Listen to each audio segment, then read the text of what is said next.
Kelby had her work cut out for her at this year's Oneill Invitational. Last year's overall winner was King, and she will make it 2 in a row.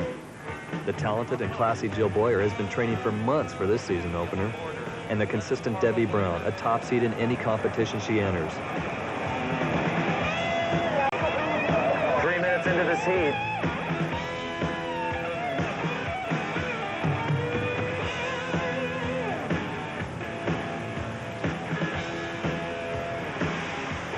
The 20 women finalists, there were some exciting and dramatic moments, like when 25-year-old Sean Oneill, California's #1 wave sailor, experienced firsthand the powerful surf of Hukipa. As she came through the loser's bracket, she had winning potential, but in a matter of seconds, her luck had changed for the worst. 25-year-old Sean Oneill with 7th on the World Cup in 1984.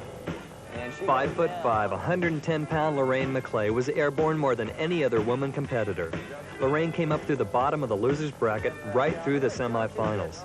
With her fantastic aerial control, she sailed to the top, only to be succumbed by fatigue. Fatigue that held her to a 4th-place finish. I did get tired. I was a bit overpowered, but in those kind of ways, I felt I could give it my all rather than, you know, chicken out.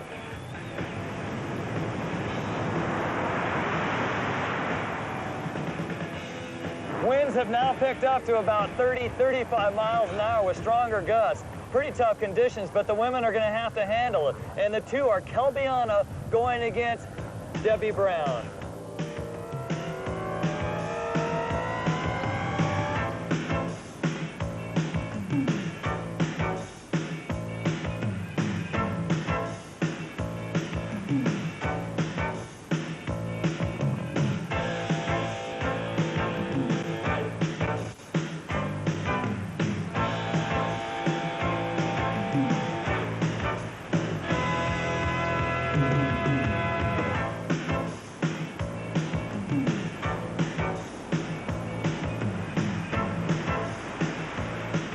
No, not vicious ever. No, it's not like that. We've always, it seems to like me and Debbie are always in the finals together, you know, and so we're really good friends, and it doesn't really affect us that way. You know, it's one thing on the water, we're like trying to do our best, but it's more like you're competing against yourself. Although Debbie and Kelby are good friends, Debbie might take winning a bit more serious. For me, it's visualizing a few heats in a row, because I think there's a tendency to get tired after 1 or 2, and so you have to spend a lot of time visualizing yourself going through 5 or 6 heats at one time. And then you work on the feelings of winning and how great that feels, and everybody congratulating you, and also concentrating on performing your best rather than beating somebody. In 1983, Debbie Brown won this very same event. And with her philosophy, she pictured herself winning today. And that she did. Yeah, I gave her this nail polish. Yeah, she did. She gave me I won on this. I had this nail polish on, and I did. It's the winning factor. This is sort of like the gloves of...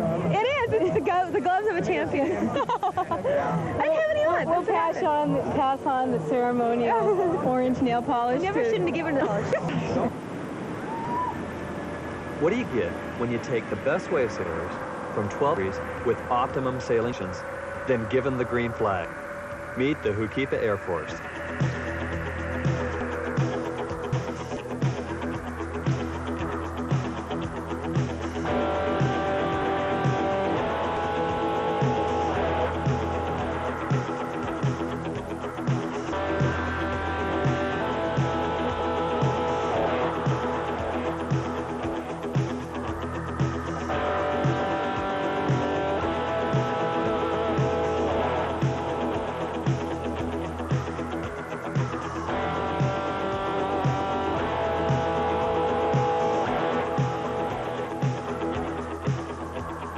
This is a super session, the ultimate expression session, one of the many added features at the Oneill Invitational.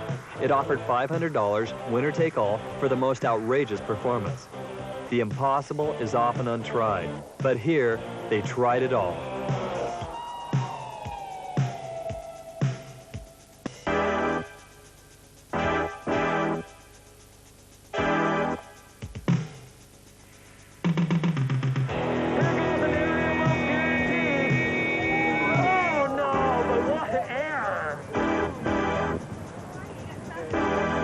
the pink sail. Without a doubt, Wetter was better. The judges awarded 17-year-old David Wetter the Super Session title as the most outrageous performer.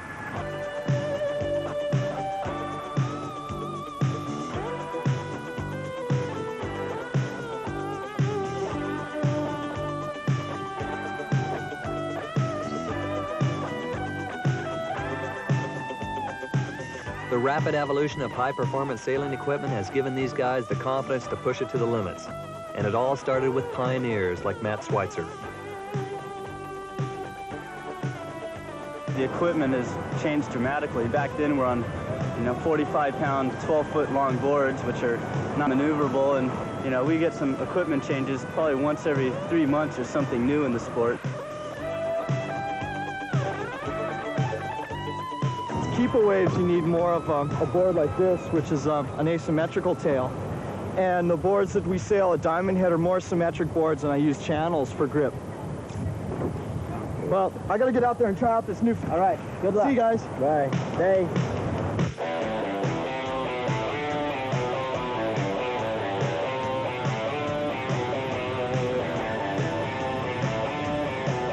High-performance equipment carries a high price tag.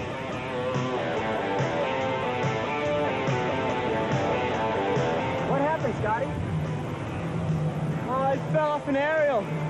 The mast got caught under the board and snapped it off. That happens.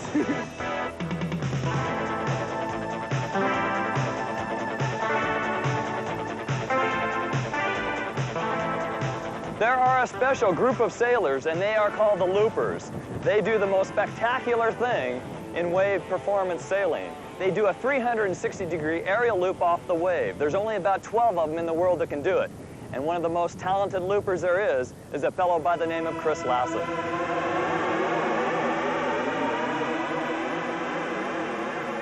I've been attempting loops for about the last year and a half, and had a pretty good deal of success lately.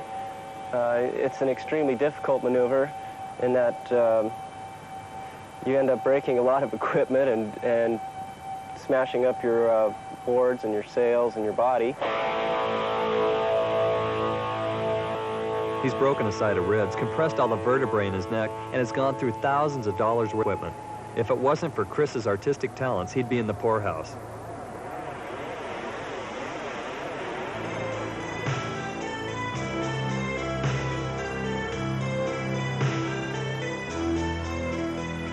I do have to be careful. I hope I don't get injured so I can continue my painting career, but the thrill of doing loops is so great that I can't give it up. I just want to continue with it. I think I have a great advantage over a lot of artists in that I'm out of the water all the time, and getting a first-hand experience is what's going on out there, and try and convey that through to my canvas. And paint in the morning till about 12 o'clock, and then go sailing for the rest of the day, and then come back and paint at night.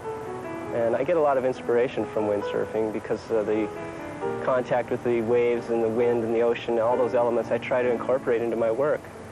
So it's about the best thing I've ever gotten into, this windsurfing.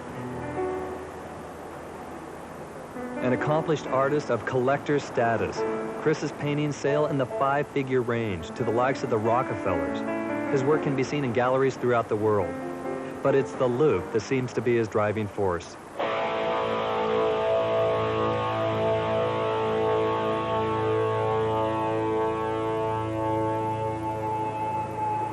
Loops are by far one of the toughest moves to pull off in sailboarding, and they are equally as hard to capture on film. But if you're Dan Merkel, ace motion picture cameraman, getting a loop should be a piece of cake. I've been filming the windsurfers doing what they call a loop, where they hit a wave and they go all the way around with their board and sail. You can only do it on the right wind conditions and the right wave size, and there's only a few windsurfers in the world who can do it. So I spent 2 months just to get... Good dot. To get the best shots, you have to yourself on the line. You've got to be right out there in the impact zone, and you've got to have the windsurfers run you down. That's basically what it comes down to. And I always tell them, come close, come close. Sometimes they come a little too close, you know, and I jerk the camera back and whoa. But that's the best way to get those shots. It's just about having them run you down.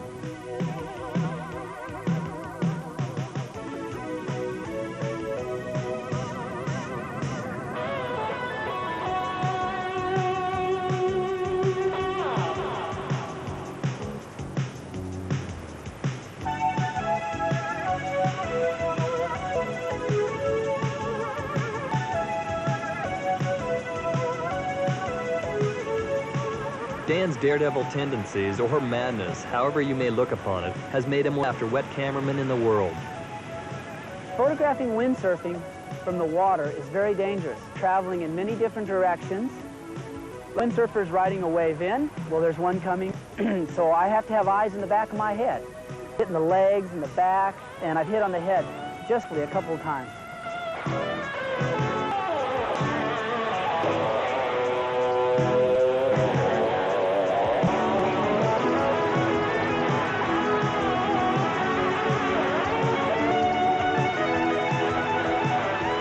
All the shot water here at the Oneill Invitational that bring you that extra step closer to the action are in the hands of the Merc.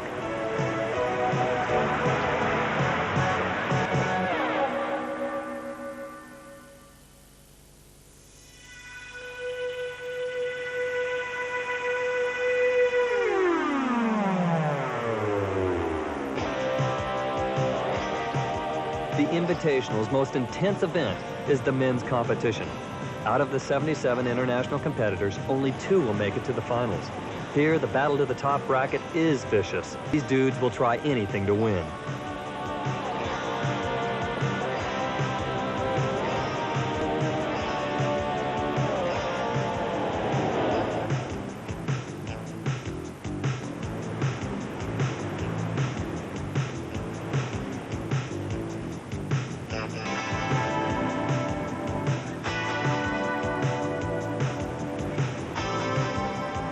Schweitzer, 25 years old. Son of the originator of windsurfing, Matt Schweitzer is a 16-year seasoned veteran. At the age of 25, he owns 13 world titles. You go first. I'm not sure if it works. That's basically the first one to sail in the waves, and last year I had a little bit of bad luck, just some stitches from the skeg, and landed on my side and got an internal bleed, pulled my kidney and ruptured my spleen, but that's all over with. I won't do that again. A 3-year pro, he's been wave sailing for 10 years, and he's The East Coast of the United States is well represented by this man alone. An all-around sailing talent, Ken is the consummate professional.